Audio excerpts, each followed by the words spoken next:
লাখপতি বাইদেউ কিমান আছে হাত ডাঙৰকে লাখপতি বাইদেউ কিমান আছে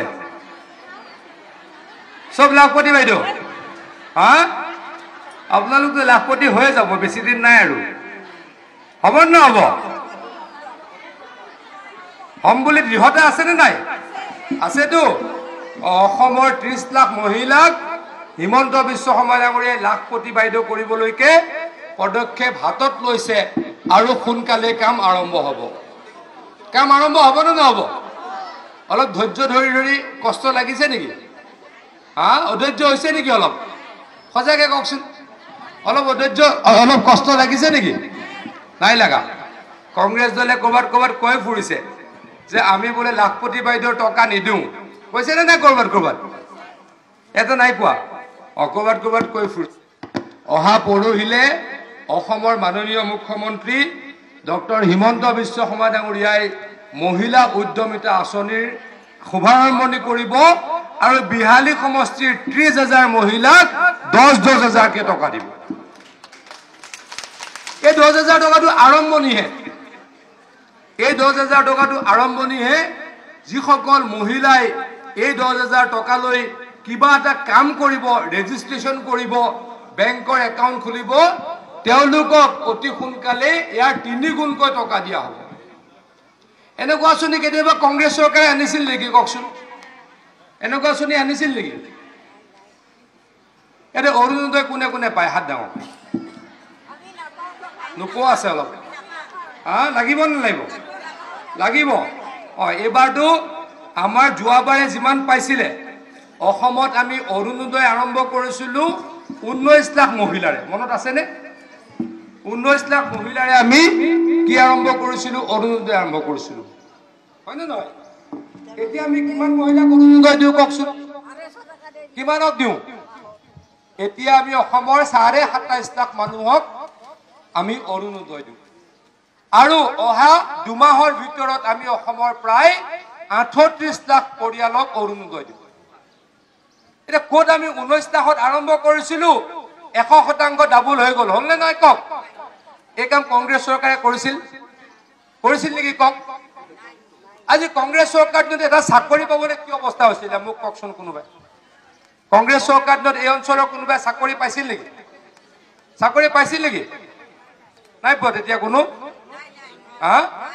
চাকৰি টেটৰ চাকৰি কেইটা পাইছিলে সেইকেইটাও হিমন্ত বিশ্ব শৰ্মা ডাঙৰীয়া শিক্ষামন্ত্ৰী থকাৰ কাৰণে বিনামূলীয়াকৈ হৈছিল তাৰ পাছত যদি কংগ্ৰেছ চৰকাৰত কিবা এটাও চাকৰি হৈছিল লাখ লাখ টকা দি চাকৰি ল'ব লগা হৈছিল আপোনালোকে জানেনে এপিএসসি বুলি জানেনে অসম লোক সেৱা আয়োগ এই যে এসিএস অফিচাৰ হয় এই সাৰ্কুল অফিচাৰ হয় ডিএসপি হয় সেই চাকৰিৰ কাৰণে কংগ্ৰেছ চৰকাৰৰ দিনত 60 লাখ টকালৈকে বজাৰত দাম উঠিছিল আজি সেই পৰিৱেশ ক'বাত আছে নেকি মই প্ৰথম জায়গাটো ক'ত গ'লো মই আখিল পুতাত গ'লো তাৰে এজন লৰাই এপিএসসি চাকৰি পাইছে মানে এসিএসৰ চাকৰি পাইছে মই গাঁৱৰ ৰাইজক সুধিলো যে এই গৰাকী ব্যক্তি তেওঁৰ লৰাই এপিএসসি চাকৰি পাইছে তেওঁক লাগে নেকি যে তেওঁ 50 লাখ টকা 20 লাখ টকা দি চাকৰি কিনিব পাৰিব সকলো মহিলাই একে মুখেৰে ক'লে যে এই কামটো নহয় তেওঁ পইচা দিব নোৱাৰে মানে আগতে হলে সেই লৰাটো এপিএসসি চাকৰি নাপালে হয়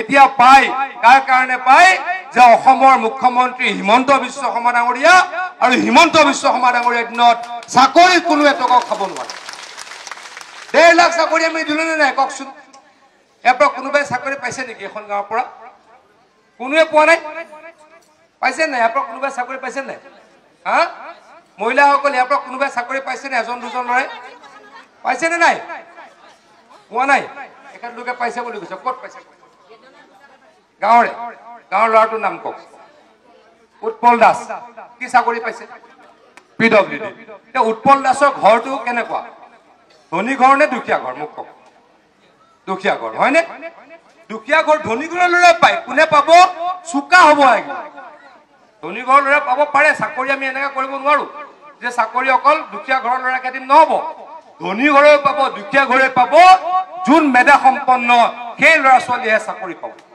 আজিকালি চাকৰি নিজে দিব নিজক দিয়ে এতিয়া মন্ত্ৰীয়ে চাকৰি দিব নোৱাৰে এতিয়া মুখ্যমন্ত্ৰীয়ে চাকৰি দিব নোৱাৰে এটা চাকৰি কোনে দিয়ে নিজক নিজে দিয়ে কেনেকে দিয়ে পৰীক্ষা দি দি নিজক নিজে চাকৰি দিয়ে হয়নে নহয় কওক গতিকে এইদৰে আমি কি কৰিছো অসমৰ 1.5 লাখ ল'ৰা ছোৱালীক চাকৰি দিছো আজি বিনামূলীয়া চাউল সকলোৱে পায় নে নাপায় কওকচোন পায় নে নাপায় অলপ পাইলে ক'ব লাগে অকণমান ক'বলৈ বেয়া লাগে নীলাজ অকণমান ক'ব লাগে তেতিয়া মোৰ শুনিলে ভাল লাগিব আৰু নাপালেও ক'ব লাগে দিবলৈ চেষ্টা কৰিম কোনোবাই নাপায় নেকি কওক বিনামূলীয়া চাউল সকলোৱে পায় কংগ্ৰেছ চৰকাৰে বিনামূলীয়া চাউল দিছিল নেকি কংগ্ৰেছ চৰকাৰে বিনামূলীয়া চাউল দিয়াৰ কাৰণে বেয়া পাইছে কংগ্ৰেছ চৰকাৰে আয়ুষ্মান ভাৰত দিয়াৰ কাৰণে বেয়া পাইছে আয়ুষ্মান ভাৰতৰ কাৰ্ড কাৰ কাৰ আছে কওক আয়ুষ্মান ভাৰতৰ কাৰ্ড কাৰ কাৰ আছে সকলোৰে আছে নে নাই কওক এতিয়া কোনটো ক্ষেত্ৰত আমি কাম কৰা নাই কওকচোন আয়ুষ্মান ভাৰতৰ কাৰ্ড দি কি কৰিছো 5 লাখ টকালৈকে বিনামূলীয়া চৰকাৰী চিকিৎসা কৰি দিছো নে নাই কওক আগতে যেতিয়া আমাৰ গাঁৱত কাৰোবাৰ যদি অলপ কিবা এটা ডাঙৰ বেমাৰ হয় কি হয় মানুহজনে মৃত্যু মুখত পৰে হয়নে কেঞ্চাৰ হলেতো ট্ৰিটমেন্ট কৰিবলৈ টকা নাই হাৰ্টৰ বেমাৰ হলে ট্ৰিটমেন্ট কৰিবলৈ টকা নাই কিডনিৰ বেমাৰ হলে ট্ৰিটমেন্ট কৰিবলৈ টকা নাই এতিয়া টকা আছে কোনে দিছে নৰেন্দ্ৰ মোদী ডাঙৰীয়া আৰু হিমন্ত বিশ্ব শৰ্মা ডাঙৰীয়াই 5 লাখ টকা দিছে বেমাৰ হলে আমি ট্ৰিটমেন্ট কৰিব পাৰো এই পৰিৱৰ্তনবিলাক কোনে আনিলে কওকচোন এই পৰিৱৰ্তনবিলাক বিজেপি চৰকাৰে আনিছে এটা মোক এটা কথা সুধো মই এটা ধানৰ খেতি কোনে কোনে কৰে ধানৰ খেতি কোনে কোনে কৰে এটা বৰ বেছি মহিলা আছে আপোনালোকৰ গিৰিহতে ধানৰ খেতি কৰে নকৰে সকলোৱে কৰে নকৰে ধানৰ খেতি কৰে ধানৰ দাম এতিয়া কিমান কওক ধানৰ দাম কিমান এতিয়া 800 টকা হয়নে মোনত 800 টকা আজিৰ পৰা 4 বছৰ আগত কিমান টকা আছিলে কওক কিমান আছিলে 400 হয়নে একে দিনাই 100% কেনেকে বাঢ়িলে কওকচোন কেনেকে বাঢ়িলে আগতে আজি 4 বছৰ আগত 400 টকা মোনত আছিলে এতিয়া 800 টকা এবাৰ পৰা হ'ব 950 টকা কেনেকে বাঢ়িলে আপোনালোকে মোক কওকচোন খেতিয়কৰ লাভ হ'ল নে নাই গাঁৱৰ মানুহৰ লাভ হ'ল নে নাই কংগ্ৰেছ চৰকাৰে বহালে নে বিজেপিয়ে বহালে এই কথা মোক আপোনালোকে কওক কোনে বহালে ধানৰ দাম কোনে বহালে ধানৰ দাম হিমন্ত বিশ্ব শৰ্মা ডাঙৰীয়াই বহাইছে মোৰ চকুৰ আগত 6 মাহ হিমন্ত বিশ্ব শৰ্মা ডাঙৰীয়াই যুঁজি মিটিং পাতি MSP দিয়াৰ ব্যৱস্থা কৰিলে এতিয়া আমাৰ কিমান ধানৰ কুইণ্টল কিমান 2360 টকা হয়নে আৰু এইবাৰ বাজেটত আমি কি ঘোষণা কৰিলো আৰু 200 টকা এই বছৰৰ পৰা আমি এই 2360 টকাৰ লগত যোগ কৰি দিম এটা গাঁৱৰ ৰাইজৰ ভাল হৈছে নে নাই কওক গাঁৱৰ ৰাইজৰ ধানৰ দাম বাঢ়ি গ'ল গাঁৱৰ ৰাইজে আয়ুষ্মান কাৰ্ড পালে গাঁৱৰ ৰাইজে বিনামূলীয়া চাউল পালে গাঁৱৰ ৰাইজে আমাৰ পুৰুষসকলে যোনে খেতি কৰে কি পায় কৃষক সন্মান নিধি পায় নে নাপায় কওক এই যে নৰেন্দ্ৰ মোদী ডাঙৰীয়া 2000কে টকা দিয়ে নে নিদিয়ে 4 মাহত কিমানকে টকা দিয়ে এমাংগোৱা কিমান দিয়ে আমাৰ খেতিয়কসকলে টকা দিয়ে নে নিদিয়ে দিয়ে নে খুৰা খেতিয়কসকলকো টকা দিয়ে প্ৰধানমন্ত্ৰী আৱাস যোজনাৰ ঘৰ আমি লাখ বনাইছো আজি কেইদিনমানৰ আগতে সন্মানীয় মুখ্যমন্ত্ৰী ডাঙৰীয়া কলে আহিছিলে আপোনালোকৰ পলাশবাৰী সমষ্টিলৈ আহিছিলে আহি কি কৰিলে গোটেই অসমত কেইদিনা 3,88,000 মানুহক আমি কি দিলো প্ৰধানমন্ত্ৰী আৱাস যোজনাৰ ঘৰ দিলো আগতে কেতিয়াবা হৈছিল নেকি কওক এতিয়া ঘৰৰ নামত কোনোবাই পইচা খাব পাৰে নেকি ঘৰৰ নামত পইচা খাব পাৰে নেকি আগতে যেতিয়া কংগ্ৰেছৰ চৰকাৰ আছিল এটা ঘৰত 10,000 টকা লয় নে নলয় কওক এদিনাখন কি হ'ল মুখ্যমন্ত্ৰী ডাঙৰীয়া আপোনালোকৰ ইয়াতে মিটিঙত সুধিলে আমি টিভিত চাই আছো মই মোৰ সমষ্টিত মিটিঙত আছো মুখ্যমন্ত্ৰী ডাঙৰীয়া সুধিলে কোনোবাই পইচা লৈছিল নেকি তেতিয়া কোনোবাই এগৰাকী লৈছিলে ময়ো মিটিং শেষ হোৱাৰ পাছত খুজিলো আমাৰ ইয়াত কোনোবাই লৈছিল নেকি এগৰাকী মানুহে ক'লে লৈছিলে মই মাতি আনিলো কিমান লৈছিল বোলে 500 টকা আগতে কিমান লৈছিলে আগতে 10,000 500টো মই যিটোৱে কৈছে তাক ধুম গালি পাৰিছো আৰু এনেকুৱা যদি কৰ বুলি জেলত ভৰাই দিম বুলি কৈছে আমাৰ আমি এই পৰিৱেশটো কৰিব নিদিওঁ 500 টকাও খাব নিদিওঁ 100 টকাও খাব নিদিওঁ ৰাইজক সেৱা কৰিম আপোনালোকক প্ৰতিশ্ৰুতি দিছো আজি ইয়াতে আমি সকলো মানুহ একেলগে বাস কৰিছো আমি অসমীয়া আমি ট্ৰাইবেল ভাৰতীয় সকলো মানুহ একেলগে বাস কৰিছো এটা আপোনালোকে মই ভাবো ইয়াতে চাগে বহুত ৰাভা মানুহ নাই হয়নে সকলোৱে ৰাভা কাউন্সিলৰ পৰা সুবিধা পাইছে নে নাই অলপ পাইছে নে নাই আৰু পাব আপোনালোকক মই প্ৰতিশ্ৰুতি দিছো প্ৰথমবাৰৰ কাৰণে মই এটা কথা কওঁ দেই এইটো ভুল নুবুজিব মই তিৱা কাউন্সিলৰ এলেকাৰ এজন মানুহ মই মোৰ ঘৰ জাগিৰোড সমষ্টিৰ আহতগুৰি মোৰ বুথটোত মাত্ৰ 7% তিৱা মানুহ আছে তথাপিতো সোমাই দিলে আমাৰে লগৰ কোনোবাই মোৰ বুথটোত তিৱা কাউন্সিলত সোমাই দিলে আজি প্ৰায় 30 বছৰ হ'ল আমাৰ লাভে হয় আমাৰ গাঁওখনৰ লাভে হয় তাৰো টকা আমাৰ নামঘৰত আহে তাৰো টকা আমাৰ ৰাস্তাত আহে গতিকে কোনো ভুল নুবুজিব যে ৰাভা আশ্ৰমত গলে আমাৰ কিবা বিপদ হ'ল এটো মই নিজে তাৰ প্ৰমাণ গতিকে আপোনালোকক এটা কথা অনুৰোধ কৰিম এই ৰাভা যৌথ মঞ্চ আৰু বিজেপি আমি এজিপি ইউপিপিএল সকলোৱে মিলি অসমত চৰকাৰ চলাইছো চৰকাৰখন চলাই কি কৰিছো অসমক প্ৰগতিৰ বাটৰে লৈ গৈছো এতিয়া ইমান ৰাস্তা ইমান জায়গা আহিলো মই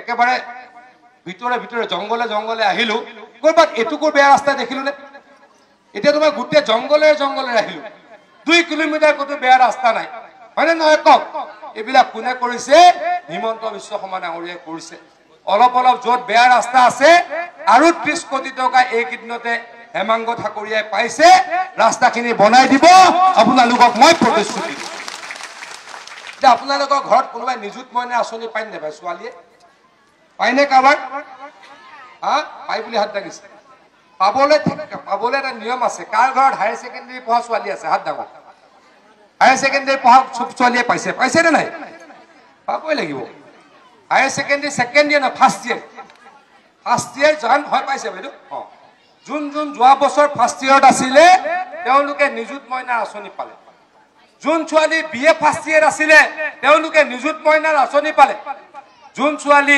এমএ ফাৰ্ষ্ট ইয়াৰ আছিলে এমএসি ফাৰ্ষ্ট ইয়াৰ আছিলে তেওঁলোকে নিযুত মইনা পালে মানে আমি 1,60,000 ছোৱালীক যোৱা বছৰ নিযুত মইনা দিল নিযুত মইনা আমি কিয় দিছো কওকচোন নিযুত মইনা কিয় দিছো কক ছোৱালীক কিয় দিছো নিযুত মইনা এইটো কাৰণে দিছো 1000 টকা হায়াৰ ছেকেণ্ডাৰী ফাৰ্ষ্ট ইয়াৰ পঢ়িলে দিওঁ 1250 টকা বিএ ফাৰ্ষ্ট ইয়াৰ পঢ়িলে দিওঁ আৰু এমএ এমএসি ফাৰ্ষ্ট ইয়াৰ পঢ়িলে 2500 টকা মাহত দিওঁ এবাৰ কি হ'ব এই ফাৰ্ষ্ট ইয়াৰ খিনি সেকেন্ড ইয়াৰটো পাব এবাৰ পৰা সকলোৱে পাব আৰু যি বিএ ফাৰ্ষ্ট ইয়াৰ যোৱাবাৰ পাইছিলে তেওঁলোক এবাৰ বিএ সেকেন্ড ইয়াৰলৈ যাব তেওঁলোকেও পাব যি এমএ ফাৰ্ষ্ট ইয়াৰ পাইছিলে তেওঁলোকে বা সেমিষ্টাৰ বা শ্ৰেণী মই তেনেকে কৈছো আৰু তেওঁলোকে কন্টিনিউ পাই থাকিব গতিকে এই বছৰৰ পৰা অসমৰ 4.5 লাখ ছোৱালীয়ে নিযুত মইনা আঁচনি পাব এজনী ছোৱালীয়ে যাতে পঢ়া এৰি দিব নালাগে তাৰ কাৰণে হিমন্ত বিশ্ব শৰ্মা ডাঙৰীয়াই এই কাম কৰিছে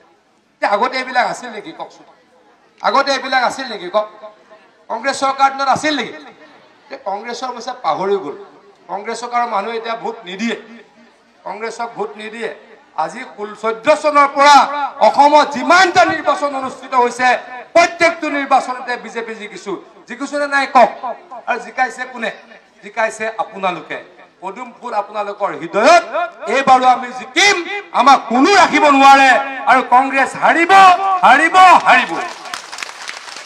আমিতো তিনটা জিকিলোৱে আমি তিনটা জিকিছোৱে হয়নে নহয় তাৰমানে ট্ৰেন্ডটো কি মানে গোটেইবিলাকে আমি জিকিম হয়নে মানে কংগ্ৰেছে ইলেকশন খেলিবলৈ ভয় খায় গতিকে 3 জন মানুহে ইলেকশন নেখেলি আধাতে পলাই পত্ৰং দিলে হয়নে নহয় কক আধাতে পলাই পত্ৰং দিলে আৰু কোনোবা এজন নেতা ইয়ালে কংগ্ৰেছৰ কেম্পেইন কৰিব আহিছে নেকি তেওঁলোকে জানে যে তেওঁলোকে শূন্য পাব যদি শূন্য পাব এটা আহি লাষ্ট পাব সেই কাৰণে ইয়ালৈকে নাহে শ্ৰদ্ধাৰ ৰাইজ আপোনালোকক মই অনুৰোধ কৰিব খুজিছো আপোনালোকে যাতে আমাৰ প্ৰাৰ্থী কমলেশ্বৰ দলৈ আমাৰ প্ৰাৰ্থী অজিত ৰাভা ডাঙৰীয়াক পদুম ফুলৰ ছবিত ভোট দিয়ে এনে ডুপ্লিকেট এজিপি ওলাইছে নেকি কৰবাত ডুপ্লিকেট এজিপি কি নামটো কি ডুপ্লিকেট এজিপি ডুপ্লিকেট এজিপি ওলাইছে নেকি ডুপ্লিকেট এজিপিৰ কাম আছে নেকি হয়নে নহয় কওকচোন কমলেশ্বৰ দলৈ ডুপ্লিকেট এজিপিৰ কাম আছে নেকি অতুল বৰা ডাঙৰীয়াৰ কাম আছে কেশৱ মহন্ত ডাঙৰীয়াৰ কাম আছে ডুপ্লিকেট এজিপি যোনে যোৱাবাৰো কংগ্ৰেছক সহায় কৰিছে তেওঁলোকৰ কিবা কাম আছে নেকি কক যোৱাবাৰো কংগ্ৰেছক সহায় কৰিছে মই নামটো ক'ব খোজা নাই আপোনালোকে জানেই ইলেকশ্যনত কি হয় এজিপি বিজেপিৰ লগত আছে এই ডুপ্লিকেট এজিপি কিজনে কি কৰে কংগ্ৰেছক সহায় কৰে গতিকে এনেকুৱা ডুপ্লিকেট মানুহক আপোনালোকে ভোট নিদিয়ে হ'বনে নহ'ব? এনেকুৱা ডুপ্লিকেট মানুহক আপোনালোকে ভোট নিদিব, আমাৰ দলক ভোট দিয়ক। ৰাভা যৌথ মঞ্চ আৰু আমি চৰকাৰ বনামে, ৰাইজক সেৱা কৰিমে আৰু আপোনালোকক সহায় কৰিমে। মই এটা কথা লাষ্ট কম, কেইবাখনো সভা আছে, যিসকলে অৰুণোদয় পোৱা নাই, যাৰ ফৰ্ম অহা নাই, তেওঁলোকে বিচলিত নহ'ব, তেওঁলোকে চিন্তা কৰিব নালাগে। অতি সোনকালে আৰু 2000 অৰুণোদয় আপোনালোকৰ সমষ্টিত পাই যাব এই ইলেকশ্যন কাৰণে। তথাপিতো কৈছো, যোনে যোনে পোৱা নাই, যোনে যোনে নাপাব, ইলেকশ্যনৰ পাছত ফৰ্ম পাব, যোনে যোনে নাপাব তেওঁলোকে হুলস্থুল কৰিব নালাগে। আৰু 2000 ইমিডিয়েটলি পাব। তাৰ পাছত আমি কি কৰিম, অহা আগষ্ট মাহত আৰু ছেপ্টেম্বৰ মাহত আমি বুথে বুথে যাম, বুথে বুথে গৈ আৰু প্ৰত্যেকটো বুথত 30টা 40টাকৈ অৰুণোদয় দিম। মুঠৰ ওপৰত এতিয়া যিমানে পাব আৰু 5000 মানুহে আৰু 6000 মানুহে অৰুণোদয় পাব। আপোনালোকে অলপ ধৈৰ্য ধৰক। আজি আপোনালোকৰ সমষ্টিটোৱে অসমৰ এটা জাকত জিলিকা সমষ্টি। কেনেকে ইয়াতে ইণ্ডাষ্ট্ৰী আহিছে, হয়নে নহয়? ঠিক আছে, চিমেণ্টৰ ইণ্ডাষ্ট্ৰী নহয় বাৰু, কিন্তু বাকীবিলাক ইণ্ডাষ্ট্ৰীটো আহিছে, হয়নে নহয়? বাকীবিলাক ইণ্ডাষ্ট্ৰী অহাৰ কাৰণেই আমাৰ ল'ৰা ছোৱালীবিলাকে কাম পাইছে, হয়নে? মুখ্যমন্ত্ৰী ডাঙৰীয়াই দিনে ৰাতিয়ে কষ্ট কৰি কৰি এডভান্টেজ আছাম 2 পাতি, এডভান্টেজ আছাম 2 পাতি কি কৰিলে, 5.5 লাখ কোটি টকাৰ ইনভেষ্টমেণ্ট আনিলে। এটা মই সৰু আপোনালোকক উদাহৰণ দিওঁ। মই জলসম্পদ বিভাগৰ জলসম্পদ বিভাগত যে জিঅ' বেগ লাগে জানেনে? এইখিনিত বানপানী নহয় কাৰণে ইমান নাজানে। জিঅ' বেগ লাগে। এটা কোম্পানীয়ে জিঅ' বেগ বনাম, জিঅ' বেগ অসমত বনাম বুলি আমাৰ লগত এখন চুক্তি কৰিছিল। কেতিয়া? আজিৰ পৰা 1 মাহৰ আগৰ এডভান্টেজ আছামৰ। তাৰপাছত এডভান্টেজ আছামৰ পাছত মোৰ তালৈকে আহিলে, মোক ক'লে ছাৰ মই ৰেডি হৈ গ'লো, মোক মাটি লাগে। সেইদিনা মই ডিব্ৰুগড়ত আছিলোঁ, মুখ্যমন্ত্ৰী ডাঙৰীয়া ডিব্ৰুগড়ত আছিলে। মই এখন বেলেগ হোটেলত আছিলোঁ, মুখ্যমন্ত্ৰী ডাঙৰীয়া ডিব্ৰুগড়ৰ CM সচিবালয়ত আছিলে। মই মুখ্যমন্ত্ৰী ডাঙৰীয়াক ফোন কৰিলোঁ, বোলো মানুহজন ডিব্ৰুগড়লৈ মোক বিচাৰি আহি ওলাইছে, মাটি লাগে। মুখ্যমন্ত্ৰী ডাঙৰীয়াই মোক মাত্ৰ ক'লে যে ডক্টৰ XSAS লক্ষ্মণন বুলি আমাৰ এগৰাকী অফিচাৰ আছে ইণ্ডাষ্ট্ৰী ডিপাৰ্টমেণ্টৰ, তই তেওঁক ফোন কৰ, মাটি হৈ যাব। মই ফোন কৰিলোঁ, 3 দিন পাছত সেই মানুহজনে পাঠশালাৰ ইণ্ডাষ্ট্ৰিয়েল ষ্টেটত মাটি পাই। মানে কি হ'ল, সেই কোম্পানীটো 150 ল'ৰা, অসমীয়া ল'ৰাই চাকৰি পাব। এই কাম কোনে কৰিছে? হিমন্ত বিশ্ব শৰ্মা ডাঙৰীয়াই কৰিছে। এনেকৈ ক'ৰবাত 3 দিনত মাটি পায় নেকি? কওক, 3 দিনত ক'ৰবাত মাটি পায় নেকি? এনেকুৱা পৰিৱেশ আগতে নাছিলে। এই পৰিৱেশটো কিয় আমি কৰিব খুজিছো? অসমৰ ল'ৰাই যাতে অসমতে থাকি চাকৰি পায়, হয়নে নহয় কওক? অসমৰ ল'ৰাই যাতে অসমতে থাকি চাকৰি পায়। কিমান উন্নয়ন হৈছে কওকচোন? ব্ৰহ্মপুত্ৰৰ দলঙে দলং, এতিয়া হাজো আমাৰ পলাশবাৰী শুৱালকুছিৰ দলং হৈ গ'ল, হৈ আছে নাই? এতিয়া আপোনালোকে এফালে গ'লে আপোনালোকে এইখিনিৰ পৰা কিমান দূৰ লাগিব? বৰ্তমান কিমান দূৰ লাগে? শৰাইঘাটলৈ যাওঁতে, শৰাইঘাট হৈ আপোনালোকে যদি শুৱালকুছিলৈ যায় কিমান সময় লাগে? বৰ্তমান 1.5 ঘণ্টা। এখন দলং হ'লে কিমান সময় লাগিব? আধা ঘণ্টা। কিমান মানুহৰ পৰিৱৰ্তন হ'ব কওক? এতিয়া এটা সুৰংগ হ'বলৈ গৈ আছে আমাৰ গোলাঘাট জিলা আৰু আমাৰ গহপুৰৰ মাজত, নুমলীগড় আৰু গহপুৰৰ মাজত 15 কিলোমিটাৰ দীঘল ব্ৰহ্মপুত্ৰৰ তলৰে সুৰংগ হ'ব। আমি তেনেকুৱা কোনো দেখাই নাই। বঙালী আমাৰ পৰা, বঙালী ভাষা আমাৰ পৰা যোৱা, এইবিলাক কি চলি আছিল? বিতৰ্ক চলি আছিল। নৰেন্দ্ৰ মোদী ডাঙৰীয়াৰ কেন্দ্ৰীয় চৰকাৰে ক'লে যে অসমীয়াও ধ্ৰুপদী ভাষা, বঙালীও ধ্ৰুপদী ভাষা। বঙালীৰ পৰা অসমীয়া অহা নাই, অসমীয়াৰ পৰা বঙালী যোৱা নাই। গতিকে আমি কি পালো? সন্মান পালো, স্বীকৃতি পালো। এইবিলাক কোনে কৰিছে? হিমন্ত বিশ্ব শৰ্মা ডাঙৰীয়া আৰু নৰেন্দ্ৰ মোদী ডাঙৰীয়াই কৰিছে। মহিলা মাতৃসকল, জ্যেষ্ঠসকল, আৰু দীঘলকৈ নকওঁ, আৰু 2খন সভা আছে। আজি 3টা বজাত কেম্পেইন শেষ, 3টা বজাত কেম্পেইন শেষ। শেষৰ মিটিংখন আগিয়াত আছে। গতিকে মই আপোনাৰ বিদায় মাগিম। আপোনালোকক মাত্ৰ এটাই অনুৰোধ কৰিছো, আপোনালোকে যাতে পদুম ফুলৰ ছবিত এটা আত্মীয়কৈ ভোট দিয়ে। হেমাংগ নামঘৰৰ কিমানটা নামঘৰত আহিছে? 153, 153 এইটো দিব পৰা নাই চাগে। 153টা নামঘৰৰ কাৰণে হিমন্ত বিশ্ব শৰ্মা ডাঙৰীয়াই 3 লাখ টকাৰ অগ্ৰিম, 1.5 লাখ টকাৰ চেক ইতিমধ্যে দি দিছে। আপোনালোকৰ পৰহিলে ইলেকশ্যন শেষ হ'ব আৰু হেমাংগ ঠাকুৰে আপোনালোকক বিলাই দিব। আগতে এইবিলাক হৈছিল নেকি কওক? প্ৰত্যেক নামঘৰে 3 লাখ টকা হৈছিল নেকি কওক? বিহু সময়ত এখন বিহুক 1.5 লাখ টকা কেতিয়াবা দিছিল নেকি কোনোবাই কওক? দিছিলে নেকি? দুৰ্গা পূজাত দিছো, ৰাসত দিছো, আগতে কোনোবাই দিছিল নেকি কওক? কোনোটো অনুষ্ঠানত এৰা নাই। অসমীয়াৰ বাপতি সাহোন, অসমীয়াৰ সাহস কোনোটো অনুষ্ঠানত হিমন্ত বিশ্ব শৰ্মা ডাঙৰীয়াই এৰা নাই, নেৰে।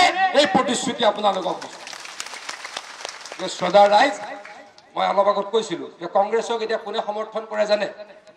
কংগ্ৰেছক সমৰ্থন কৰে এটাই পাৰ্টি। আমি এটা বস্তু যে পূজা কৰো, সেই বস্তুটো তেওঁলোকে খায়। আমি এবিধ জন্তু পূজা কৰো, হয়নে? আৰু সেইবিধ জন্তু তেওঁলোকে খায়। অকল তেওঁলোকেহে এতিয়া কংগ্ৰেছক সমৰ্থন কৰে, আৰু কোনো কংগ্ৰেছক সমৰ্থন নকৰে, আৰু কৰিব নোৱাৰে, আৰু নকৰিব। তাৰ কাৰণে অনুৰোধ জনাই আমি বক্তব্য সামৰিছো। ধন্যবাদ।